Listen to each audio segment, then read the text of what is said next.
Hello, कैसे हैं आप लोग। मैं हूं Yash Saxena from fit and lab, your certified personal fitness trainer. So guys, अभी जस्ट मैंने एक वीडियो बना के अभी अपलोड किया है जो कि corona virus and vitamin D के ऊपर जो रिसर्च पब्लिश हुई उसके ऊपर था।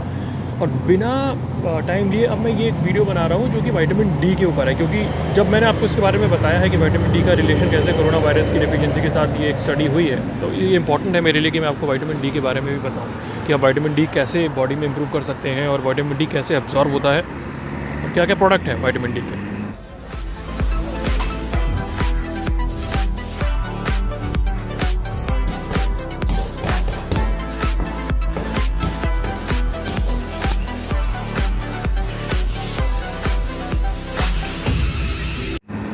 सो गाइज, पहले बेसिक पे चलेंगे।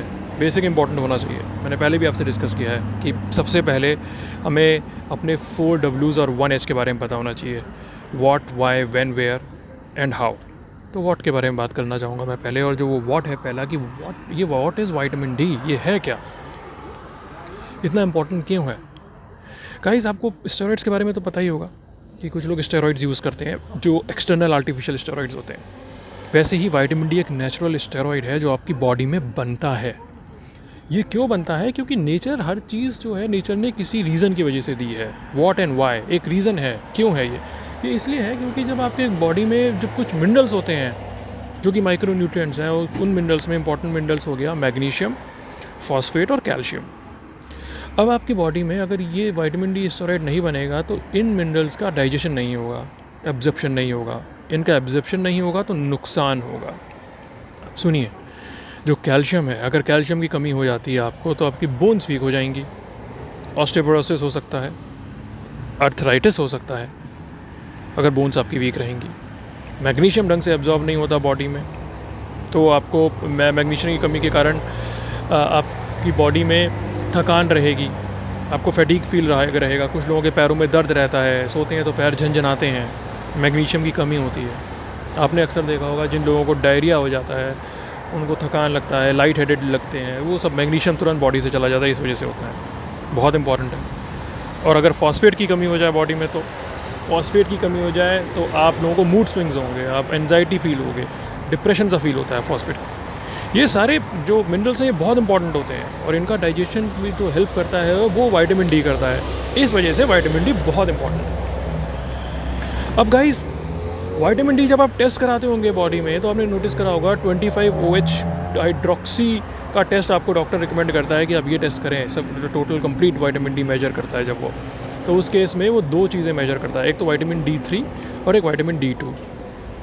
अब दोस्तों, थोड़ा सा टेक्निकल नेम लूँगा, आप कंफ्यूज मत होइएगा। D3 को हाइड्रोक्सी कॉल्सिफेरॉल कहा जाता है और D2 को एर्गोकॉल्सिफेरॉल कहा जाता है। तो D2 को अभी मैं साइड में रखता हूँ क्योंकि उसकी इंपॉर्टेंस इतनी नहीं है जितना कि D3 की है। D3 बहुत इंपॉर्टेंट है। तो विटामिन D3 के बारे में मैं ज़्यादा बात करूँगा। अब ये जो हाइड्रोक्सी कॉल्सिफेरॉल जो है, ये कॉल्सिफेरॉल जो है विटामिन D3, इसमें सबसे इम्पॉर्टेंट सोर्स इसका जो है गाइस, अब बात आप करोगे भाई, व्हाट बता दिया आपने, वाई बता दिया आपने, अब व्हेन एंड वेयर, कैसे लें, कहाँ लें।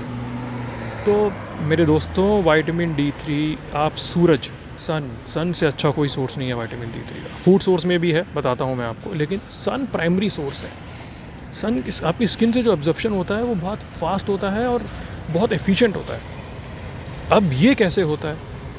जो आप सन के अंडर बैठते हैं, सूरज की किरणों के सामने बैठते हैं, तो सूरज की किरणें जब आपकी बॉडी स्किन को छूती हैं तो स्किन के ऊपर जो एक रिएक्शन होता है, वो जो रिएक्शन होता है वो उसमें आपकी बॉडी के अंदर पहले से मौजूद जो कोलेस्ट्रॉल होते हैं, जैसा कि आपको पता होगा LDL होता है, HDL होता है, वो कोलेस्ट्रॉल कुछ कंपाउंड्स बनाते हैं स्किन में। वो कंपाउंड जब स्किन से बह के वो आपके लीवर में आता है, लीवर फिर उस कंपाउंड को और कन्वर्ट करता है और काम होता है उस पर, वो एक दूसरा कंपाउंड बनाता है, फिर वो किडनी में फ़्लो करता है, किडनी से वो आपके डाइजेस्टिव सिस्टम में, आपकी ब्लड में, आपकी बोन्स में फ़्लो करता है, तो आपकी बोन डेंसिटी स्ट्रांग होती है, आपका इम्यून सिस्टम स्ट्रांग होता है विटामिन डी से जब आप सन से लेते हैं। और ये प्रोसेस जो होता है ये 90% लगभग एफिशिएंट होता है। लेकिन जो आप फूड सोर्स से लेते हैं, जो आप खाते हैं, उस केस में क्या होता है, वो डायरेक्ट डाइजेस्टिव सिस्टम में जाता है, और जब डायरेक्ट डाइजेस्टिव सिस्टम में जाता है तो उसका अब्जॉर्प्शन जो है वो इतना एफिशिएंट नहीं होता जितना कि सूरज से होता है। आप उसकी एफिशिएंसी मान के चलिए, आप 70% एफिशिएंसी होती है। और उसमें भी जो कैल्शियम का अब्जॉर्प्शन है, मान लीजिए आप कोई कैल्शियम प्रोडक्ट ले रहे हैं, वो विटामिन D3 के बिना, विटामिन डी के बिना वो अधूरा है। कैल्शियम विटामिन डी के बिना अब्जॉर्ब नहीं होता। इसलिए आपने देखा होगा डॉक्टर रिकमेंड करते हैं भाई अगर तुम कैल्शियम सप्लीमेंट पे हो तो विटामिन डी तुम्हारा अच्छा होना चाहिए बॉडी का, या और विटामिन डी का सप्लीमेंटेशन भी देते हैं वो। तो गाइज़ ये तो हो गया अब्जॉर्प्शन कैसे होता है, कि सूरज से कैसे होता है और फूड सोर्स से कैसे होता है। अब भाई माहौल ऐसा है, कोरोना है, बाहर जा नहीं सकते, सन से अब तो लेना कुछ लोगों के लिए मुश्किल भी होता होगा, कुछ कंट्रीज़ में सनलाइट भी अच्छी नहीं आती, तो अब कैसे लें? तो चलिए फूड सोर्स से लेने की कोशिश करते हैं। अब फूड सोर्स में भी कौन कौन से फूड सोर्स होते हैं?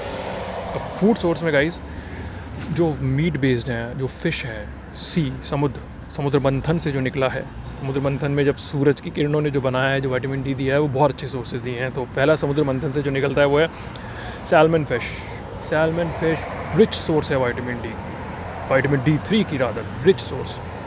उसके बाद एग यॉक, जो एग का पीला पार्ट होता है, वो रिच सोर्स है विटामिन D3 का। दूध में, मिल्क में विटामिन D3 होता है, दूध एक रिच सोर्स है विटामिन। मशरूम्स में होता है, ऑयस्टर में होता है। तो ये कुछ सोर्सेज हैं विटामिन डी के जो आप अपनी डाइट में इंक्लूड कर सकते हैं। जो वेजिटेरियन है वो मिल्क पे फोकस कर सकते हैं ज़्यादा। नॉन वेजिटेरियन के लिए तो मैक्सिमम सी प्रोडक्ट्स में विटामिन D3 आपको मिलेगा, जो लोग नॉन वेजिटेरियन हैं। सो गाइस ये विटामिन D3 के बारे में आगे जाने से पहले ये बता दूं कि आपको अगर कोई डिसीज़ है, कोई कंडीशन है, तो मैं डॉक्टर नहीं हूँ, I am not a doctor, I can only recommend you. मैं आपको रिसर्च बेस्ड स्टडीज़ एक समरी, एक सही तरीके से बताता हूँ ताकि आप लोग उस चीज़ को फॉलो करें, उस चीज़ के बारे में पढ़ें, जानें। अगर आपको कोई मेडिकल कंडीशन है या आपको विटामिन डी को सप्लीमेंटेशन करना है तो आपको डॉक्टर को रिकमेंड करना होगा। Please seek medical advice. अब गाइस थोड़ा सा और हल्का सा टेक्निकल बताने की कोशिश करूँगा, समझाने की कोशिश करूँगा। नहीं हो पाए मेरे से तो आई एम सॉरी, बट मैं अपनी कोशिश पूरी सारी रखूँगा। एक चीज़ होती है इंटरनेशनल यूनिट, IU। जब भी आप डॉक्टर के पास जाते हैं वो बोलता है भाई इतने IU की डोज आपको देनी है, उसे कहते हैं इंटरनेशनल यूनिट। ये एक इंटरनेशनली रिकमेंडेड यूनिट है कि इतनी जानी चाहिए एक हेल्दी बंदे के बॉडी के अंदर। तो हेल्दी बंदे के बॉडी के अंदर कहा जाता है कि 1000 यूनिट ऑफ विटामिन डी का रोज का होना चाहिए, उसे लेना चाहिए। तो स्टे हेल्दी 1000 यूनिट एक रिकमेंडेड डोसेज है, 1000 IU वो उसको लेनी चाहिए। तो ये आप फूड सोर्स से करें, सन से करें, सन से कैसे करें ये तो आपको करना पड़ेगा, फिगर आउट करना पड़ेगा, नहीं तो फूड सोर्स में इंक्लूड करिए। अब गाइज़ एक चीज़ और बताऊं, खासकर वुमेन के लिए, लेडीज़ के लिए, लड़कियों के लिए, जब आप लोग सनस्क्रीन यूज़ करते हैं तो सनस्क्रीन अल्ट्रावायलेट तो हटाती है, वो विटामिन डी का एब्जॉर्प्शन भी कम करती है। तो भाई अल्ट्रावायलेट भी नुकसान करता है, फिर क्या करें? तो जब मॉर्निंग की सनलाइट है, जो सुबह की सनलाइट है, कोशिश करिए जब आप वो 7 से 8-10 बजे के बीच के, उसमें सनस्क्रीन का इस्तेमाल ना करें, उसमें आप विटामिन डी एब्जॉर्प्शन करें, उसमें अल्ट्रावायलेट रेडिएशन भी कम होते हैं। उसके बाद आप सनस्क्रीन यूज़ करिए ताकि विटामिन डी का जो ब्लॉकेज हुआ है वो ना हो बॉडी में। सनस्क्रीन आप रेगुलर सवेरे के उसमें यूज़ में ना रखें, क्योंकि सनस्क्रीन इतनी इफेक्टिव होती है कि वो विटामिन डी एब्जॉर्प्शन ब्लॉक करेगी स्किन पे आपके। थोड़ा सा गाइस आपको ये बता देता हूँ कि सैल्मन फ़िश जो है उसमें अगर आप 100 ग्राम्स सैल्मन फ़िश खाते हैं तो उसमें आपको 1000 IU की विटामिन डी आप आराम से मिल जाएगा आपको। अगर आप फ़िश कॉड ऑयल यूज़ करते हैं, 3 टीस्पून यूज़ करते हैं, 3 टेबलस्पून यूज़ करते हैं, तो उसमें भी आपको 450 से 500 IU की विटामिन डी आपको मिल जाएगा उस डोज में। और अगर आप 2 सोर्स से आप ये विटामिन डी कंज्यूम कर सकते हैं, हैबिट बनाएं इसको कंज्यूम करने की।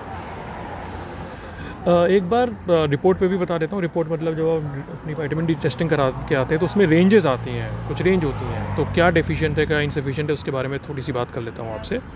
देखिए, अगर आपका डेफिशिएंसी तब होती है जब आपका 20 नैनोग्राम पर मिलीलीटर से कम आया है, इसका मतलब आपके अंदर विटामिन डी की बहुत कमी है। इस पे भी डिस्कशंस हैं काफ़ी, इस पे भी लोग रिसर्च कर रहे हैं कि यार 20 नहीं 30 होता है। स्टैनफोर्ड यूनिवर्सिटी में डिस्कशंस चल रहे हैं, कुछ लोग 30 बोलते हैं, कुछ 20 बोलते हैं। अपने हिंदुस्तान में इसको 20 माना गया है कि 20 के नीचे अगर है तो वो डेफिशिएंसी है। और इनसफिशिएंसी मतलब कि कमी है, अगर आप 20 और 30 के बीच में होते हैं तो बोला जाता है कमी है। आप 30 से 100 के बीच में है तो सफिशिएंट है आपकी बॉडी में। और अगर आप 100 के ऊपर है गाइस तो टॉक्सिसिटी है। आपको याद है मैंने आपको पहले भी बताया था वीडियो में कि कोई भी आपका मिनरल का या विटामिन का ज़रूरत से ज़्यादा बॉडी में होना टॉक्सिसिटी जनरेट करता है, जहर की तरह काम करने का। 100 से ज़्यादा है तो वो टॉक्सिसिटी है, बहुत गलत कंडीशन है वो बॉडी के लिए। तो 100 से ज़्यादा नहीं होना चाहिए। टोटल कोशिश करिए 30 और 100 के बीच में मेंटेन रहे आपका जो विटामिन डी लेवल है बॉडी का, टोटल विटामिन डी। जब टेस्ट कराते हैं तो टोटल विटामिन डी आता है, जिसमें D3 D2 दोनों ऐड होता है। D3 की इंपॉर्टेंस ज़्यादा है। सो गाइस, ये इन्फॉर्मेशन विटामिन डी की ज़्यादा टेक्निकली नहीं जाऊँगा कि 125 हाइड्रोक्सीकोल्सिफेरॉल क्या होता है और वो केमिकल नेम्स होते हैं, उसे काफ़ी केमिस्ट्री में मैं आपको वो समझा रहा हूँ जो आपको समझ में आया और मेरे लिए भी आसानी हो आपको समझा पाने में। गाइस, इतना काफ़ी है आपके लिए विटामिन डी की इन्फॉर्मेशन। कुछ भी क्वेश्चन है तो आप मुझसे पूछ सकते हैं, आप मुझे कमेंट कर सकते हैं। नेक्स्ट वीडियो में दूसरे टॉपिक के साथ आऊँगा। अगर कोई नई रिसर्च हो रही होगी, मैं बहुत एक्टिवली देख रहा हूँ, कुछ नई रिसर्च होगी तो डेफिनेटली आपके सामने समराइज़ करूँगा प्रेजेंट कंडीशन में कोरोना वायरस के ऊपर। फिर मिलते हैं, तब तक के लिए maintain your vitamin D level, keep healthy, stay healthy, bye bye.